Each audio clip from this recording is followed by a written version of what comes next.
Bana mukono bana Kampala n'ebitundu ebyetooloddewo nze mbakoola emipiira emirungi kikwatagana ne batuleze mmotoka tewaliwo olaga Aginox tires and batteries faba tusawana emipiira emirungi gyonna giriko warranty ya mwaka so tusanga mu bifo bibiri tulina mebaga wa Shell Kyaggwe oba Shell Agip abamu gye bita Shell Sina Supermarket oba wali ku Jomayi e Namavu.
Uganda Yasin Nasser Yesunga okuwangula mpaka z'emmoloka z'ensi zonna eza World Rally Championship ezigenda okubeera mu kkomerero ly'omwezi guno mu ggwanga ly'e Kenya. Agamba buli kimu yeetegese bulungi era nga emmotoka ye eya Ford ajaba ddala emalako bulungi nnyo wabadde nga yeegezaamu mu bikajjo bya Metta mu ggombolola y'e Nama mu disitulikiti y'e Mukono n'agamba buli kimu kakiri mulaala era nga mu kkomerero ly'omwezi guno empaka zonna zigenda okubeerawo agenda okukeesa abazungu bano.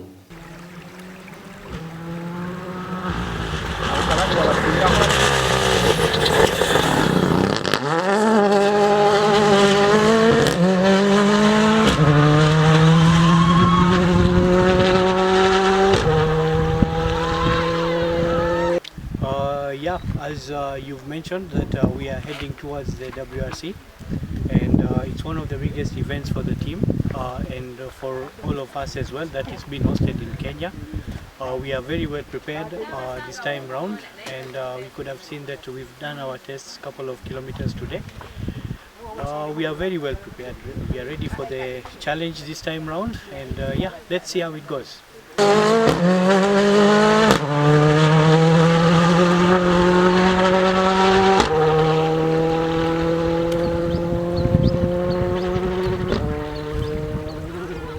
Yasin Nasser agamba abawagizi be okuva e Uganda bajje nga bamanyi bagenda kufuna obuwanguzi mu mpaka zino era nga agenda basanyusa okuba ye Munnayuganda yekka agenda okwetaba mu mpaka zino z'ensi yonna.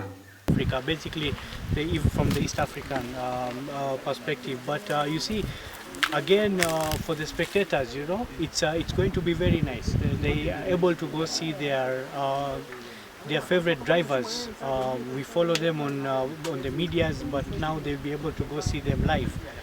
And especially to our Ugandan fans, they have always been there, whether we have participated into international events or not, but they've always been there.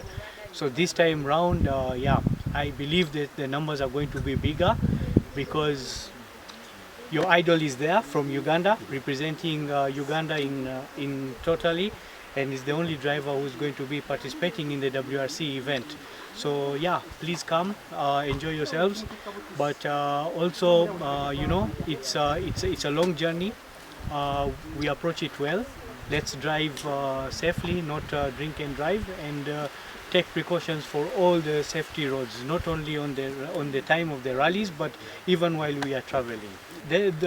Our sponsors, we can't thank them enough. They have been with us through and through since we started. With the Subarus and the GVBs to go to the WRC event once. But today it's an excitement for us, basically, that to allow us to go and participate with Nemo, which is the same category of cars with among the top drivers. Moil Uganda, Moil Kenya, Moil Tanzania, and Moil Energy Zambia. We really appreciate them that they are able to to allow us, to sponsor us fully to be able to go do such big events and to showcase the brand that we are among the top in Africa. Ali Katumba agamba ensi gye bagenda okuvugiramu ey'e Kenya bagimanyi bulungi nnyo era nga kigenda bangulira okuba nga bawangula empaka zino kuba bagenze bavugirayo emirundi egy'enjawulo. Ono ayisa abawagizi n'agamba bajje balabe ekyuma ky'Omunnayuganda nga bwe kikaaba okulaba nga bawangula abazungu abagenda okwetaba mu mpaka zino. Timu okisa mulungi okuba nti tuddayo obulungi bwaffe ogwokubiri okuga WRC naye kuno tuddayo nga tugenda n'emmotoka ya kika kya R5 okuba nti mu WRC 2 category.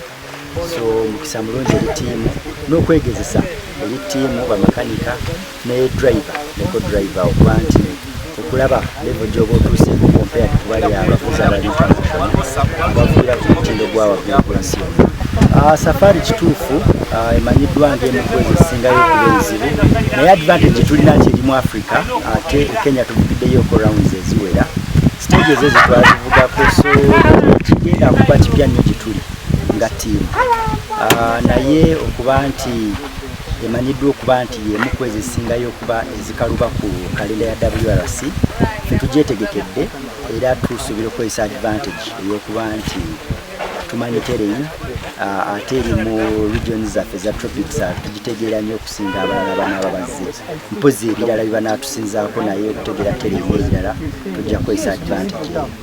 Era ddala WRC event ya bbeeyi nnyo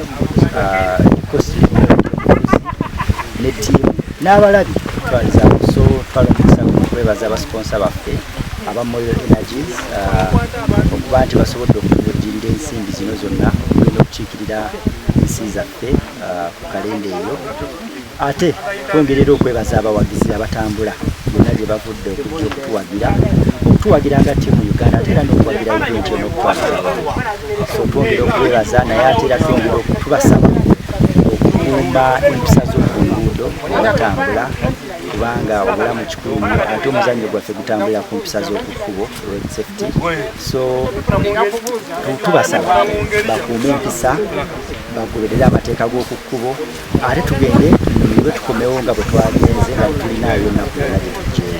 Weekomere ku Bikunja Channel okusobola okumanya ebyo byonna bye tusobola okutuusaako.